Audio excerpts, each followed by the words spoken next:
Introduction and background. At 6 a.m. on September 11, 2001, Boston Logan International Airport buzzed with its usual morning activity. Travelers hurriedly checked their bags, browsed duty-free shops, or found seats near departure gates. The terminal had a sense of mundane routine, the kind that accompanies early flights across time zones. Among the sea of passengers preparing for their journeys, a group of 5 men moved with quiet purpose. They stood out only to those who might have noticed their tense, subdued expressions. United Airlines Flight 175, scheduled to depart at 7:15 a.m., was a Boeing 767 bound for Los Angeles International Airport, LAX.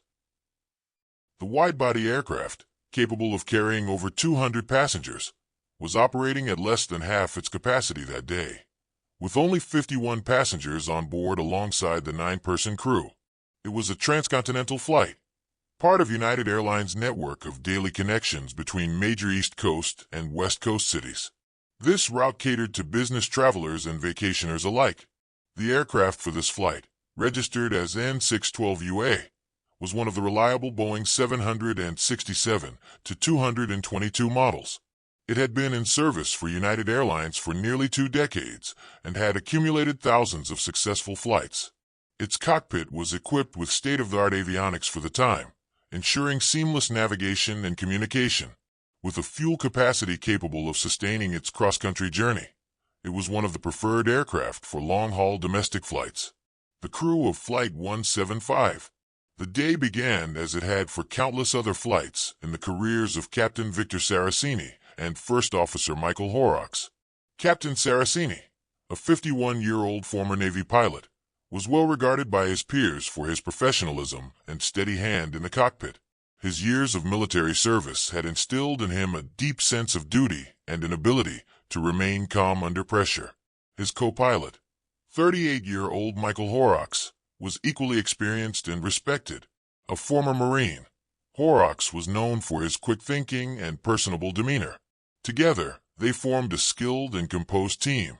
The cabin crew, led by purser Catherine Katie Labori, was a blend of seasoned flight attendants and younger team members eager to ensure a smooth journey. Catherine, in particular, was known for her leadership skills and her ability to diffuse tense situations.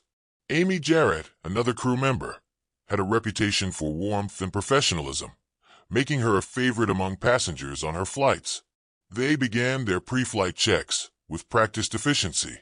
Every gauge, switch, and control panel was meticulously inspected, as dictated by standard operating procedures. The cabin crew greeted passengers at the boarding gate, guiding them to their assigned seats. For the crew, it was another ordinary flight in what they expected would be a long but uneventful day.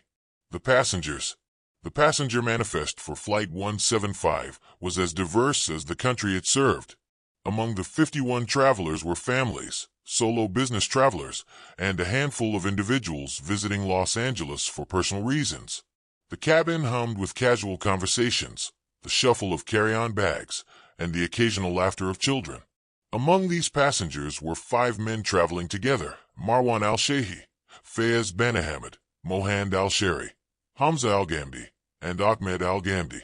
Dressed inconspicuously, they boarded with minimal interaction, taking their assigned seats near the front of the plane. To the other passengers and crew, they were unremarkable, a group of quiet individuals who appeared no different from the dozens of others boarding flights that morning. Near the rear of the aircraft, a family with 2 young children settled into their seats. The mother unpacked crayons and coloring books to keep the kids entertained during the long flight. In another row, a business executive opened his laptop, already engrossed in emails before the flight even left the gate. A retired couple, traveling to California to visit their grandchildren, quietly held hands as they watched the cabin fill up. The passengers represented a microcosm of American life, people from different walks of life and backgrounds brought together by the shared experience of air travel. None of them knew that their paths would become forever entwined in one of the most pivotal and tragic days in modern history. Boston Logan International Airport. Logan Airport, like many major hubs, had implemented security measures consistent with the standards of the time. In 2001, Airport security was far less stringent than it would become in the years following the September 11th attacks. Screening procedures were limited to basic X-ray scans for luggage and metal detector checks for passengers. Items like small knives and box cutters were not flagged as prohibited, as long as they were below a certain length. The hijackers exploited these gaps in security. Over the months leading up to the attack, they had meticulously planned their operation, studying flight routes, pilot protocols, and airport procedures. Marwan al-Shehi, who would later take control of the plane, had undergone basic flight training. Though he lacked the skill to perform intricate maneuvers, he was confident enough to carry out the group's deadly plan. The 5 men passed through security without incident. Carrying only small bags, they showed no signs of nervousness or hesitation. Their calm demeanor allowed them to blend seamlessly into the crowd of travelers rushing to catch their morning flights. The Boeing 767-222. The Boeing 767 series was a cornerstone of United Airlines' fleet. Its twin-engine design made it efficient for long-haul flights, while its spacious interior provided comfort for passengers and crew. Flight 175 specific model, the 767-222, had been in service since the early 1980s and was equipped with the latest navigation and safety systems of the time. The cockpit of the 767 featured advanced autopilot capabilities, allowing pilots to input coordinates for most of the journey. This automation enabled the crew to focus on monitoring systems and responding to any anomalies. The aircraft was also equipped with a reinforced transponder system for communication with air traffic control, though it would later become apparent that such systems were vulnerable to deliberate interference. The morning of September 11 began without incident for N612UA. Ground crew at Logan Airport had prepped the plane overnight, conducting routine maintenance checks and refueling the tanks. The weather was clear, and all systems were green for takeoff. A day like any other. As passengers boarded and stowed their luggage, the atmosphere on Flight 175 was one of quiet anticipation. Early morning flights often carried a subdued energy, with many travelers still waking up or preparing for the long day ahead. The flight attendants moved briskly through the aisles, ensuring seatbelts were fastened and overhead bins were secure. In the cockpit, Captain Saraceni and First Officer Horrocks completed their final pre-flight procedures. They reviewed the weather conditions along their planned route, confirmed communication protocols with Boston Ground Control, and coordinated with the cabin crew to finalize boarding. At 7:15 a.m., the boarding doors closed. The flight was ready for pushback, though it would leave the gate 5 minutes behind schedule. The crew informed passengers of the minor delay, assuring them that they would still arrive in Los Angeles on time. For everyone on board, the day seemed to be proceeding as planned. This sets the stage for the next section, the flight itself and the sequence of events leading to the hijacking. If you'd like, I can now expand and continue with Section 2, where the tension begins to rise. Let me know how you'd like to proceed. The flight and initial problems. At 7:20 a.m., United Airlines Flight 175 began its pushback from Gate C-19 at Boston Logan International Airport. The aircraft's engines roared to life as it taxied to the runway, its passengers adjusting themselves for the long transcontinental journey ahead. For the flight crew, this was the most routine part of their day, a coordinated dance between ground control and cockpit communication to ensure a seamless departure. Despite the slight delay in leaving the gate, Captain Victor Saraceni and First Officer Michael Horrocks were confident they could make up time during the flight. The sky was clear, with only light winds along their route to Los Angeles. After waiting for clearance, the Boeing 767 accelerated down the runway, its powerful engines propelling it into the air at 7:58 a.m. The aircraft climbed smoothly to its cruising altitude, and the cockpit crew established contact with air traffic control, confirming their route westward. Inside the cabin, passengers settled in for the flight. Flight attendants moved through the aisles, handing out drinks and preparing for the breakfast service. Among the passengers, there was an air of quiet normalcy. A businessman in first class adjusted his tie and began working on his laptop. A mother reassured her young child, helping him with his seatbelt before handing him a coloring book. Near the back of the plane, a group of college students chatted about their plans for California. The flight felt like any other routine trip connecting two major cities. The calm before the storm. By 8:13 a.m., Flight 175 was cruising at 31,000 feet, maintaining steady communication with air traffic controllers. Captain Saraceni and First Officer Horrocks monitored their instruments, exchanging light conversation as they coordinated fuel usage and navigational updates. The cabin crew, led by Purser Catherine Laborie, worked efficiently to ensure passenger comfort, unaware of the dark plans unfolding in their midst. In the first-class cabin, 5 men sat quietly.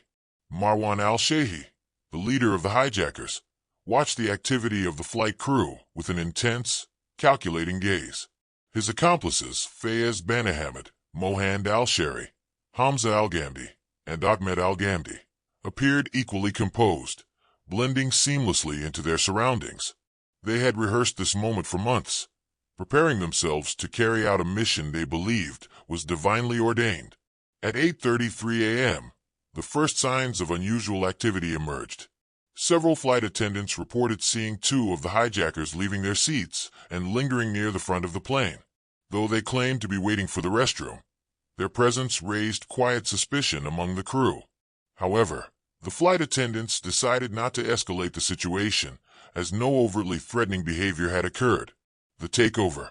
At 8:42 a.m., as the plane approached New York airspace, the hijackers moved.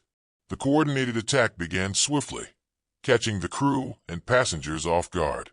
Marwan al-Shehi and another hijacker stormed the cockpit, wielding box cutters and other small weapons they had smuggled aboard. The cockpit voice recorder captured muffled sounds of a struggle as the attackers overpowered Captain Saraceni and First Officer Horrocks. Within minutes, they had seized control of the aircraft. In the cabin, chaos erupted. The remaining hijackers stood in the aisles, shouting in Arabic and brandishing their weapons. Passengers and crew were herded to the back of the plane, their faces pale with fear. Flight attendants attempted to calm the passengers, but their own terror was evident.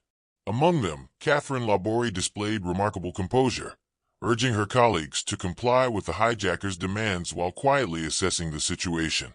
Amy Jarrett, another flight attendant, attempted to make contact with authorities using the onboard airphone system, but the hijackers intercepted her efforts.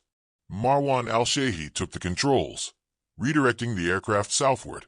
He disengaged the autopilot and manually altered the plane's transponder signal, making it difficult for air traffic controllers to identify the flight's location. The Boeing 767, once bound for Los Angeles, was now on a collision course with New York City. Air traffic control responds. At 8:47 a.m., Boston Center Air Traffic Control noticed that Flight 175 had deviated from its assigned route. Attempts to contact the cockpit were met with silence. Alarm bells began to ring as controllers realized they had lost radar contact with the aircraft's transponder. "We've got a potential hijacking," one controller said, his voice tight with urgency. "This plane's off course and not responding." The Federal Aviation Administration (FAA) was alerted, and efforts to locate the aircraft intensified. However, without a functioning transponder, tracking its exact position proved difficult. The chaos in the air mirrored the uncertainty on the ground. By 8:50 a.m., the gravity of the situation became apparent. Flight attendants aboard the aircraft managed to contact United Airlines operations, relaying critical information about the hijackers and their actions. These calls provided chilling details of the unfolding crisis. The hijackers were armed, passengers were being held hostage, and the plane's new trajectory suggested a deliberate act of destruction. The passengers' reaction. As the hijackers tightened their control of the cabin, passengers began to realize the severity of their predicament. Some clutched their seatbacks, whispering prayers. Others held hands with strangers, seeking comfort in shared humanity.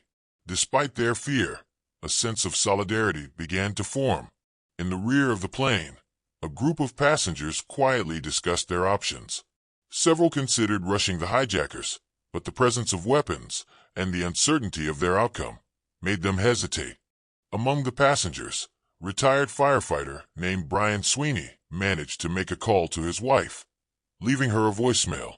"If something should happen," he said calmly, "know that I love you and I'll see you again." His words, like those of others who managed to contact loved ones, carried a sense of quiet bravery.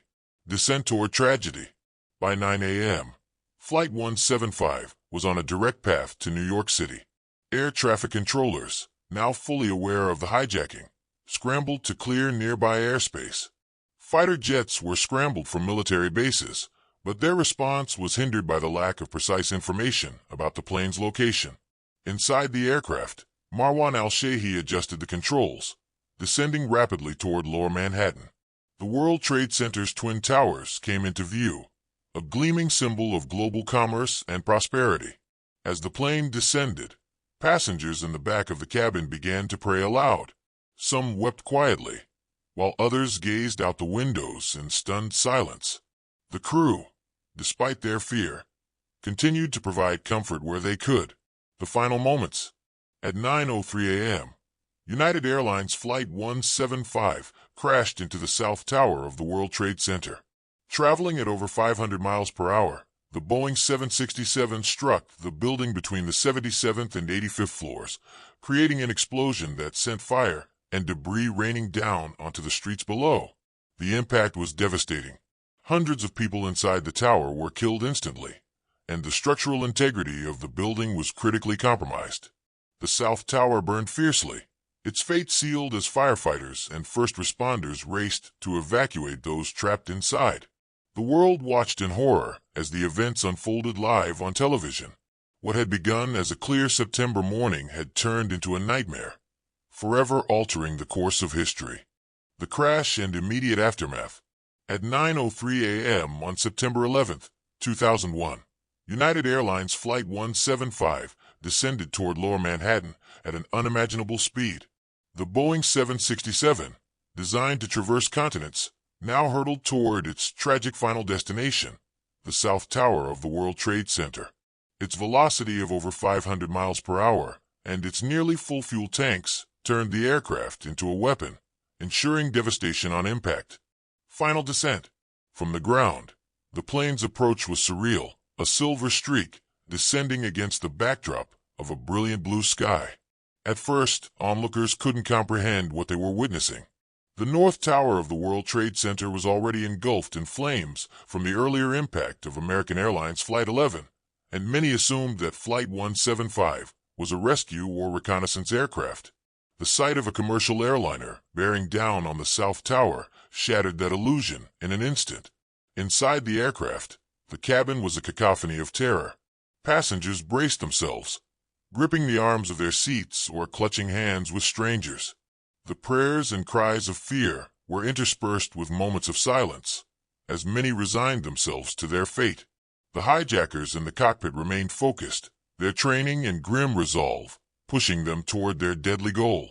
Flight attendants, despite their own fear, continued to offer comfort where they could. Catherine Labori, the purser, reportedly held passengers' hands and whispered soothing words. Her composure became a source of strength for those around her, even as the chaos mounted. Amy Jarrett and her colleagues in the back of the plane tried to keep the group calm, though the hopelessness of the situation weighed heavily on everyone. In the cockpit, Marwan al-Shehhi made final adjustments to the controls. The Twin Towers, iconic symbols of American strength and commerce, loomed closer. The hijackers had spent months training for this moment, but no amount of preparation could fully encapsulate the enormity of what was about to occur. Impact. At precisely 9:03 a.m., Flight 175 struck the South Tower between the 77th and 85th floors. The impact was cataclysmic. The nose of the aircraft breached the facade of the building, followed by the fuselage and wings, which disintegrated upon entry.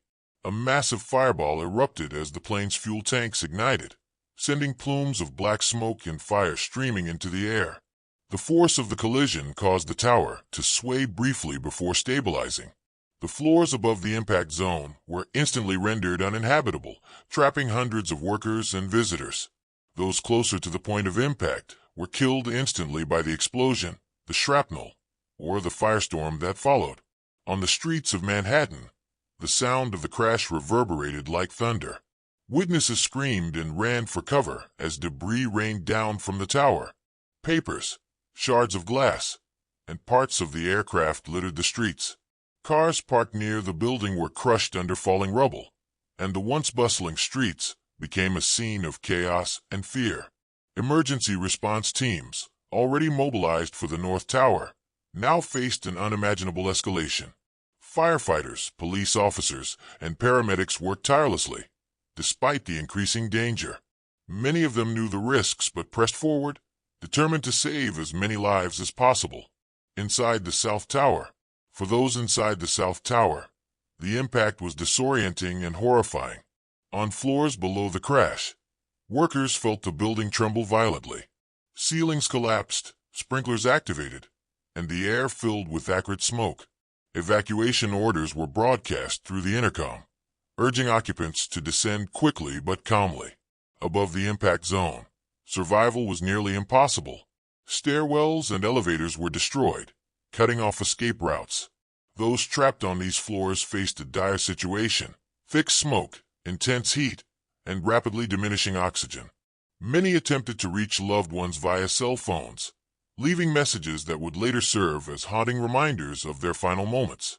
One man, desperate for help, leaned out of a shattered window and waved a makeshift flag fashioned from a shirt. Others signaled for help using flashlights or reflective objects. Rescue helicopters circled above, but were unable to land due to the thick smoke and extreme heat radiating from the building. The scene on the ground. On the streets below, chaos reigned. Pedestrians, office workers, and first responders alike were caught in the maelstrom. The sound of sirens echoed through the city as emergency vehicles arrived en masse. Crowds of people stared upward, their faces a mix of shock, horror, and disbelief. The enormity of what they were witnessing defied comprehension. News crews, already on site to cover the North Tower's fire, captured the moment of Flight 175's impact live on camera. The footage was broadcast around the world, bringing the unimaginable horror into homes and offices across the globe. For millions, the sight of the second plane confirmed what had initially seemed unthinkable.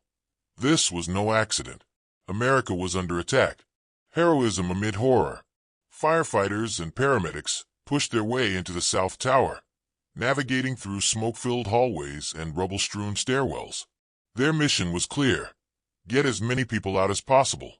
Many ascended the stairwells without hesitation, knowing that the structural integrity of the building was compromised but determined to save lives. On the mezzanine levels, emergency personnel directed survivors to exits, guiding them towards safety.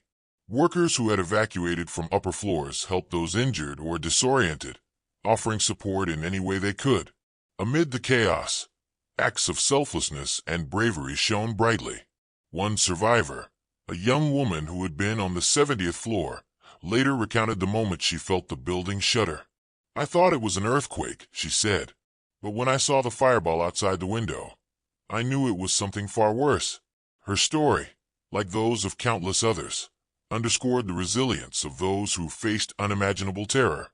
The tower's collapse. As the minutes ticked by, the fires in the South Tower intensified. Jet fuel from Flight 175 had ignited everything it touched, and the resulting inferno weakened the steel framework of the building. Engineers watching the live footage on television realized with growing dread that the structure would not hold. At 9:59 a.m., less than an hour after the plane's impact, the South Tower collapsed. The upper floors buckled first, pancaking down in a massive cloud of dust and debris. The sound was deafening, a rumble that echoed for miles. The collapse claimed the lives of countless people still inside the building, including firefighters, paramedics, and other first responders. Outside, the falling debris engulfed the surrounding streets, turning daylight into darkness. Those who had been watching from a distance were forced to flee, covering their faces to protect themselves from the choking dust. The world reacts.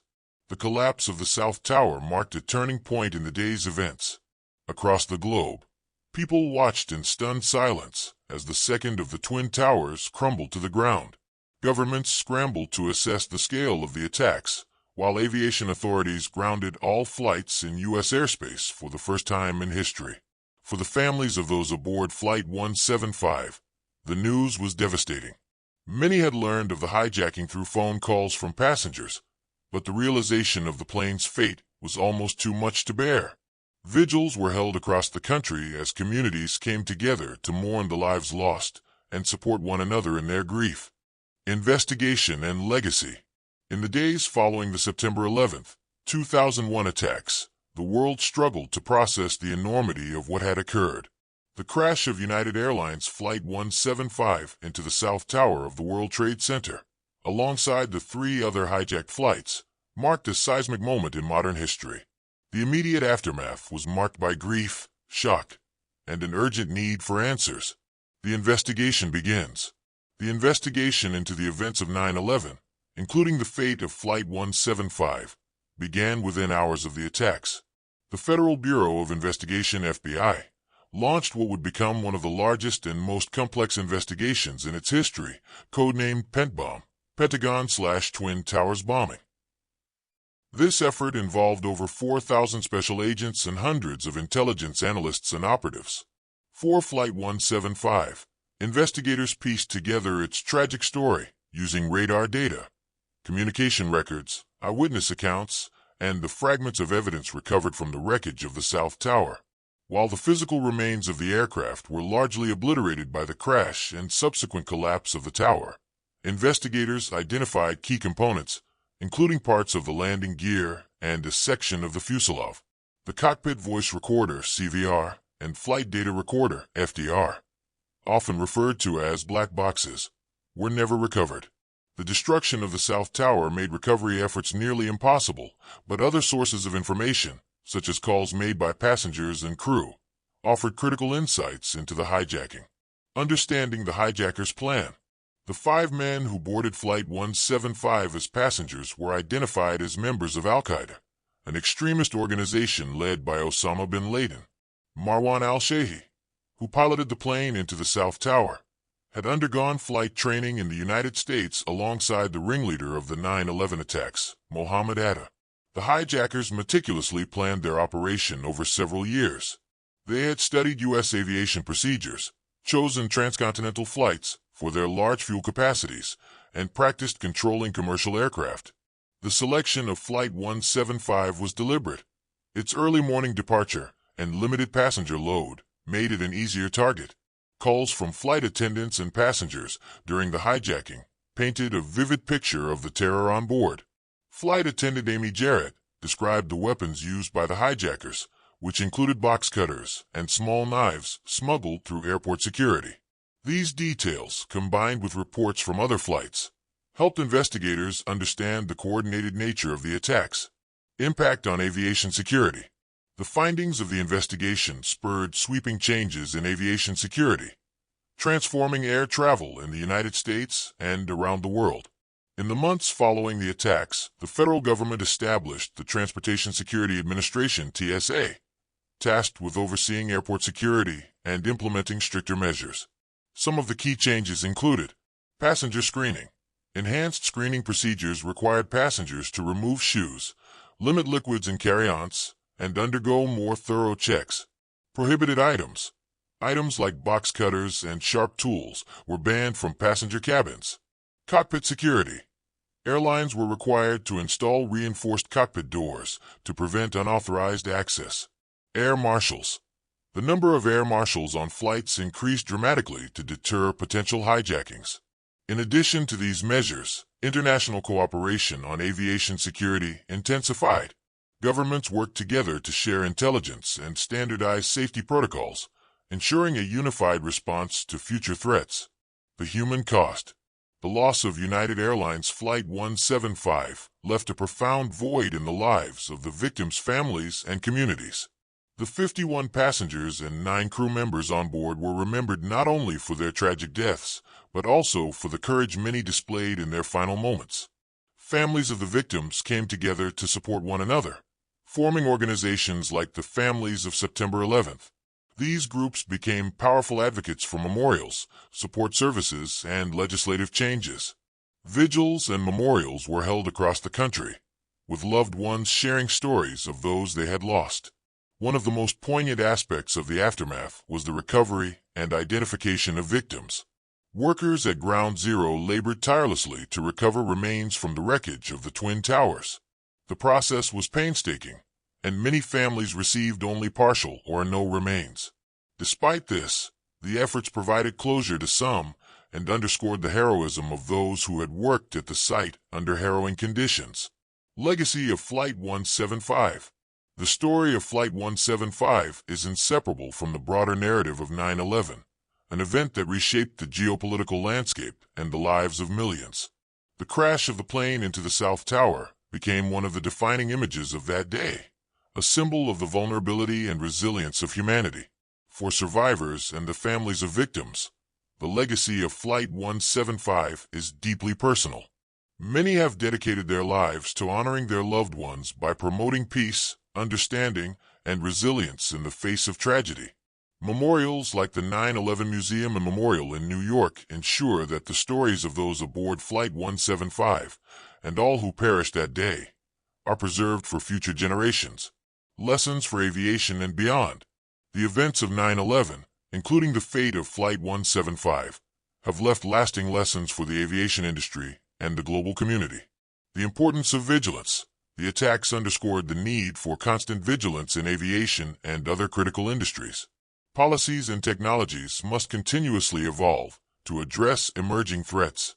Human resilience. The actions of passengers, crew, and first responders demonstrated the extraordinary courage people are capable of in the face of unimaginable terror. Their bravery continues to inspire. Global cooperation. The coordinated response to the attacks highlighted the importance of international collaboration in combating terrorism and ensuring safety. Moving forward. For many, the pain of losing loved ones aboard Flight 175 remains as raw as it was in 2001. But through their grief, survivors and families have found ways to honor their memories. Scholarships, charities, and community programs have been established in the names of those who perished, turning tragedy into a force for good. The legacy of Flight 175 is one of profound loss, but also of enduring hope. It serves as a reminder of the fragility of life and the strength of the human spirit, a testament to those who faced the darkest of days with bravery and compassion.